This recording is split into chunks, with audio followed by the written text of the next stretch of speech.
नमस्कार दोस्तों, स्वागत है आप सभी का मेरे इस नए वीडियो में। यह एस.के. झा सर की साइंस की बुक है और इसमें फिजिक्स, केमिस्ट्री और बायोलॉजी के अलग-अलग सेक्शन के सवाल दिए हुए हैं, तो हम एक-एक सेक्शन को कवर करेंगे। पहले हम केमिस्ट्री से शुरू करते हैं और ये केमिस्ट्री का पहला चैप्टर है। पहला सवाल देखते हैं, जंग लगे लोहे के वजन में निम्नलिखित में से कौन सा परिवर्तन होता है? तो इसका सही आंसर होगा यह लंबे समय तक बढ़ता है। तरल में प्रवाह का द्वितीय गुण होता है, निम्नलिखित में से कौन सा कथन सही है? तो इसका सही आंसर होगा ऑप्शन नंबर सी, गैस और द्रव तरल के समान व्यवहार करते हैं। तीसरा सवाल, कुछ पदार्थों को उनके कणों के मध्य आकर्षण बलों के बढ़ते हुए क्रम में व्यवस्थित किया गया है, निम्नलिखित में से कौन सा सही व्यवस्था को निरूपित करता है? तो इसका सही आंसर होगा ऑप्शन सी, पहले ऑक्सीजन, फिर जल और फिर शर्करा। निम्न कथनों पर विचार कीजिए। शुद्ध जल में नमक को घुलने से जल का क्वथनांक बढ़ जाता है और जल का हिमांक घट जाता है। कथन नंबर 1। कथन नंबर 2, जल में जब मिथाइल अल्कोहल डालते हैं तो जल का क्वथनांक घट जाता है। पूछ रहा है इनमें से कौन सा कथन सही है? तो इसका सही आंसर होगा ऑप्शन नंबर बी, केवल एक, यानी शुद्ध जल में जब नमक को घोलते हैं तो जल का क्वथनांक बढ़ जाता है लेकिन जल का हिमांक घट जाता है। सवाल नंबर 5, हालांकि यहाँ प्रिंट गलती हो गया है। किस नियम के अनुसार समान ताप और समान दाब पर सभी गैसों के नियम निश्चित आयतन में अणुओं की संख्या समान संख्या होती है? तो ऑप्शन डी होगा, एवोगाड्रो के नियम से।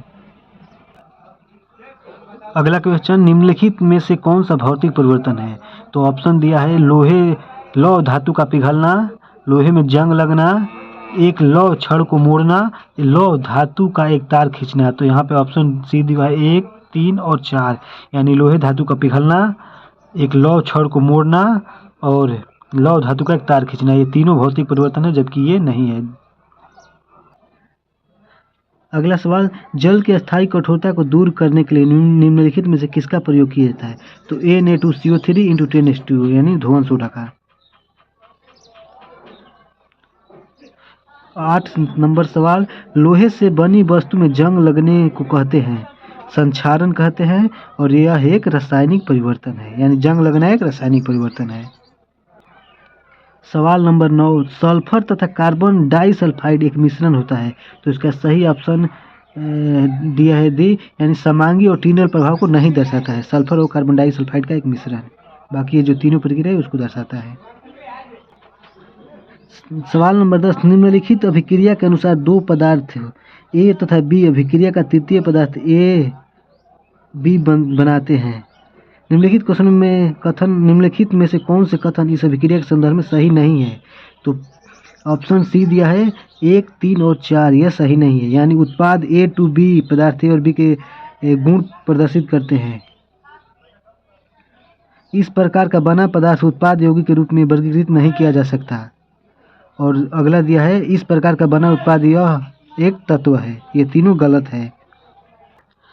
सवाल नंबर 11, आयोडीन एक टिंचर प्रतिरोधी गुण रखता है, यह विलय निम्नलिखित में से किसको घोलने पर बनता है?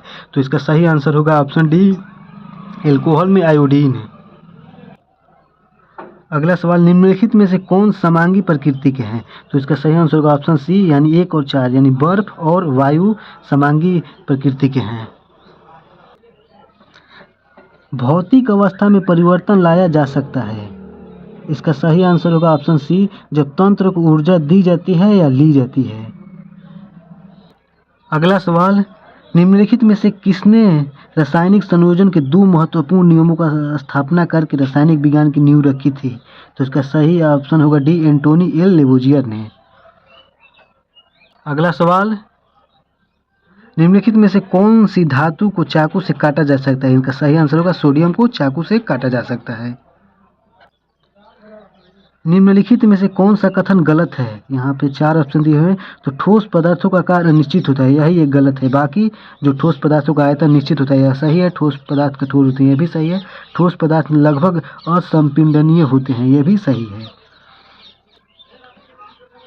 ठोस कार्बन डाइऑक्साइड को किस नाम से जानते हैं? तो सूखी बर्फ के नाम से जानते हैं ठोस कार्बन डाइऑक्साइड को। निम्नलिखित में विषम की पहचान करें। तो इसमें 4 ऑप्शन दिया है, वायु, मिश्र धातु, दूध और जल। तो इसमें ऑप्शन डी होगा जल। इनमें से कौन सा पदार्थ फ्लोरोसेंट ट्यूब में उपस्थित गैस की प्रकृति के आधार पर एक विशेष रंग के साथ चमकता है? तो इसका सही ऑप्शन होगा प्लाज्मा। नाइट्रोजन के निम्न ऑक्साइड में से किसको लॉफिंग गैस के रूप में माना जाता है? तो सही आंसर होगा N2O। N2O को लॉफिंग गैस भी कहा जाता है। निम्नलिखित में से कौन सा ऊर्ध्वपातन कर सकता है?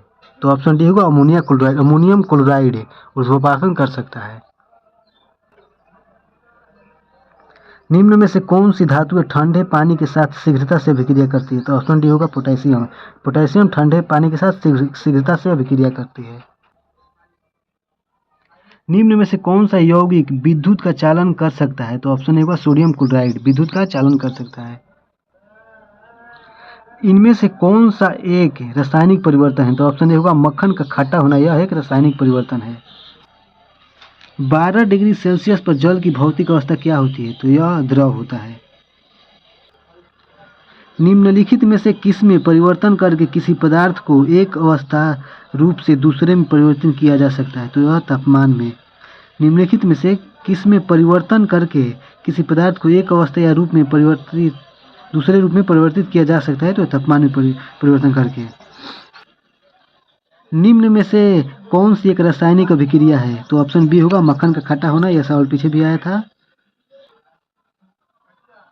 जब लोहे को नम हवा में रखा जाता है तो हाइड्रेटेड आयरन ऑक्साइड Fe2O3 की एक लाल भूरे रंग की परत इसकी सतह पर जमा हो जाती है। इस भूरे रंग की परत को क्या कहते हैं? तो ऑप्शन बी होगा जंग कहते हैं।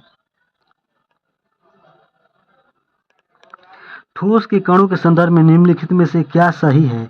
तो ऑप्शन सी होगा व्यवस्थित तरीके से विन्यासित होते हैं ये। अम्लीय वर्षा होती है, ऑप्शन डी होगा ए एंड बी बहुत दोनों, यानी SO2 और NO2। अभी तक वैज्ञानिक द्वारा पदार्थ की कितनी अवस्थाएं तय की गई है? तो ऑप्शन बी होगा 5। पदार्थ की 5 अवस्थाएं तय की गई हैं। नीचे दी गई आकृति में क्या अनुमान नहीं लगाया जा सकता है? यहाँ पे सॉलिड दिया है, लिक्विड दिया है, गैस दिया है, प्लाज्मा दिया है।